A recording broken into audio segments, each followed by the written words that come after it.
guys, and welcome back to my channel. I hope you're all okay, happy, healthy, safe wherever you are in the world. So today's YouTube video is Glute series episode number 7. I always lose track, but I'm pretty sure we are on number 7. I also love how much you guys have enjoyed like the other YouTube videos, like the vlogs. Obviously I did my eating disorder video. Thank you so much for all the amazing comments on that video. It was a scary thing to talk about. You could probably tell by the video. If you've not seen it, definitely go back and give it a watch.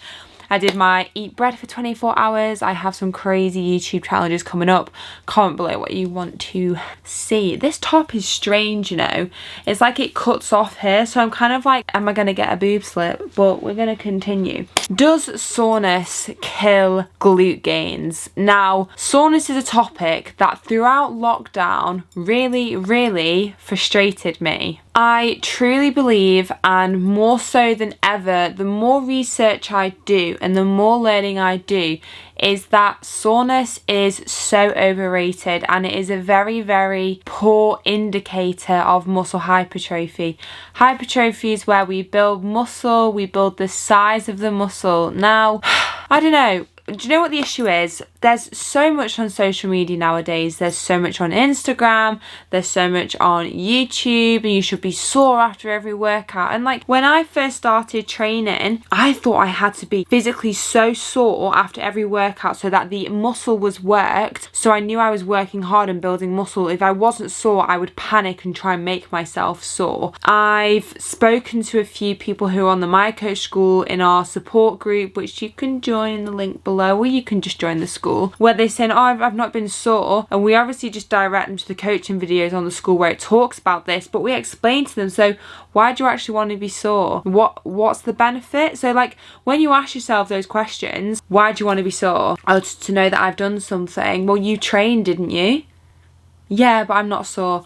Well, that's okay. And I just want to dive into that deeper today in terms of the glutes and what happens, and is it really a big deal if they are not sore? Okay, there are 3 mechanisms of muscle hypertrophy. In other words, there are 3 ways that muscle grows. Your first one is mechanical tension, and this is the most important factor, well, what pretty much all research considers to be the most important factor. Now, this is achieved by overloading the amount of weight that we lift, and for it to truly work, ideally it should be above or around 60% of your 1 rep max. So for example, 100 kilogram squat, you'd be at least at 60 kilograms at a working set. And over time, you're forcing the muscle to do more and more, aiming to create high activation levels of all motor units within a muscle. So you can think of this a lot as progressive overload as well, like with like a barbell hip thrust, for example. So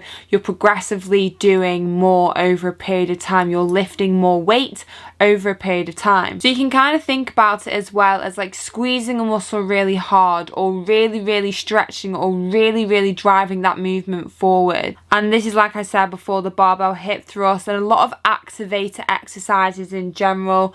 If you want to know what about stretchers, activators and pumpers, go back to Glute series episode 1 where I explain these in more detail, but also things like cable kickbacks and cable pull throughs. My hair looks really strange. Like, I physically cannot keep my hair straight. Like, I've had it in a bobble for like 2 seconds, and look at that. I have a little lump in my hair. Now, metabolic stress is the second most important factor. Now, this is usually above reps of 6, and it is ideally seen in the reps of plus 20. So it's when you're doing higher rep work. And this is the build-up of byproducts creating energy for exercise. And this is like the harsh burn that you feel when you're exercising. So imagine doing 3 sets of 15 to 20 knee banded hip thrusts, and that burn is the signaling for growth. You can also get it in a lot of pumper exercises, so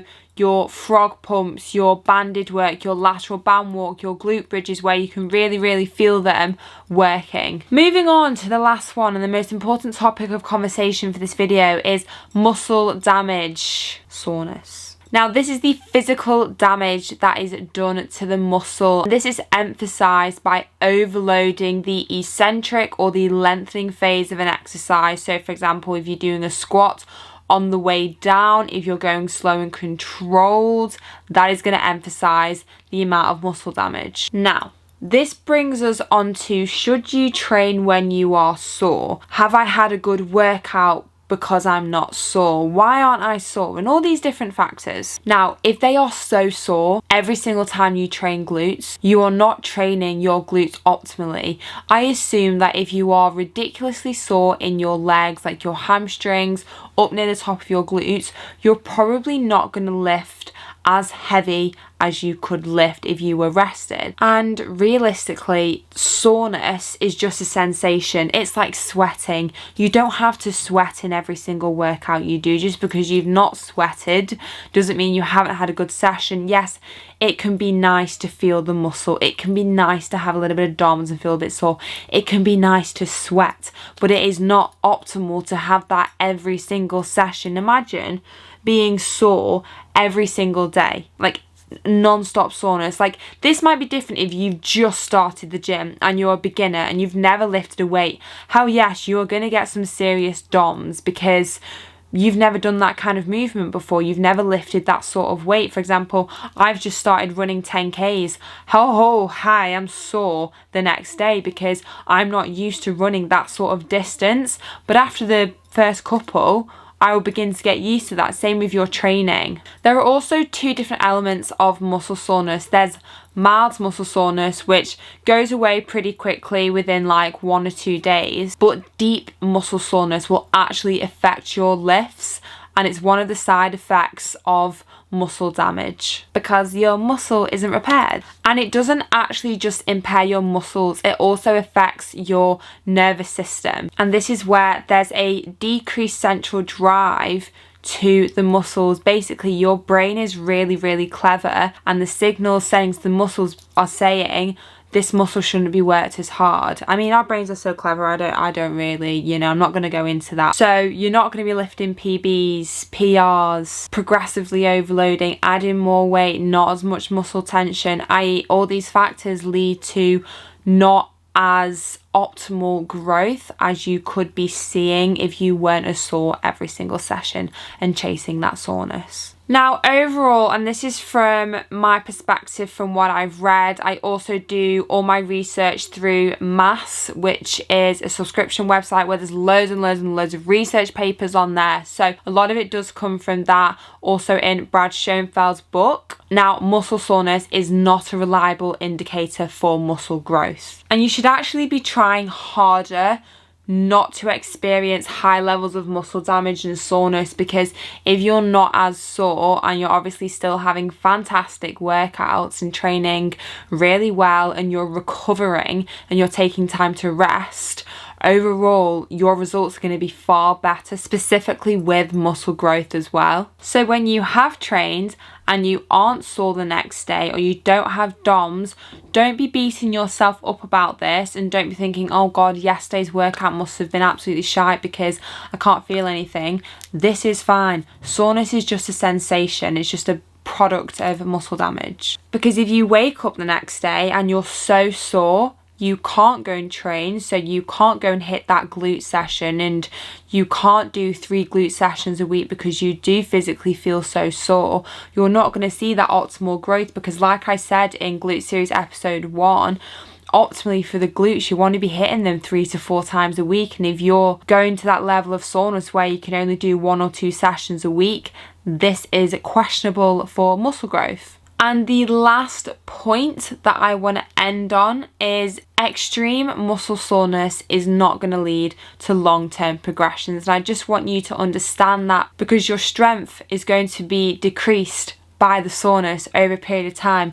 You'll struggle with progressively overloading over time and actually benefiting from mechanical tension and metabolic stress. So I really wanted to do this video because I need you all to know this. There's so much on Instagram that kind of like the titles of workouts where they say this is going to make you so sore. Well, that's a stupid thing, because you shouldn't be saying that as like a coach or an influencer or whatever, because it's physically wrong. But that is my take on soreness in general.